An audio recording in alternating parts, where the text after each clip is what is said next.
గమనించండి, ఈ తెలంగాణలో ప్రతి వారం ఒక బిడ్డ ప్రభుత్వ పాఠశాలల్లో చచ్చిపోతున్నది. ప్రతి వారం ఒక ఆటో డ్రైవర్ ఆత్మహత్య చేసుకుంటున్నాడు. ప్రతి వారం 6 మంది రైతులు ఆత్మహత్య చేసుకుంటున్నారు. ప్రతి వారం 17 పాఠశాలలు మూతపడతా ఉన్నాయి. 17 పాఠశాలలు మూతపడతా ఉన్నాయి. కానీ ప్రతిరోజు కాంగ్రెస్ పాలకులు 25 కోట్ల రూపాయలు వాళ్ళ జేబులలో వేసుకుంటా ఉన్నారు.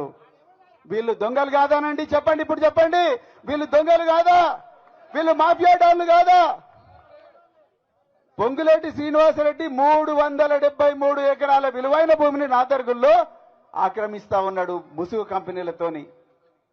ఇట్లా ఎన్నో దందాలు చేస్తున్నారు. మిత్రులారా, దయచేసి ఈ కాంగ్రెస్ పాలకుల వాళ్ళ శ్రద్ధ అంతా కూడా డబ్బులు ఏ విధంగా సంపాదించాలన్న దాని మీదనే ఉంది తప్ప ఇంకొక దాని మీద కాదు. మనందరి జీవితాలు ఎంత నాశనమైనా పర్వాలేదు, కానీ వాళ్ళ జోబులు నిండాలి, వాళ్ళ ఖజానా నిండాలి, వాళ్ళ దగ్గరికి లక్షల కోట్లు రావాలనే ఆలోచన ఉంది.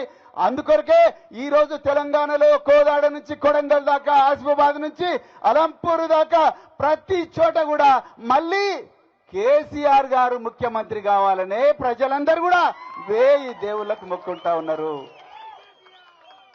అందుకొరకే దయచేసి ఈ పోరాటం ప్రతి గ్రామం కూడా పాకాలి, ప్రతి చోటకు కూడా పోవాలి, ప్రతి చెట్టుకు పోవాలి, ప్రతి పుట్టకు పోవాలి, ప్రతి చెరువుకు పోవాలి.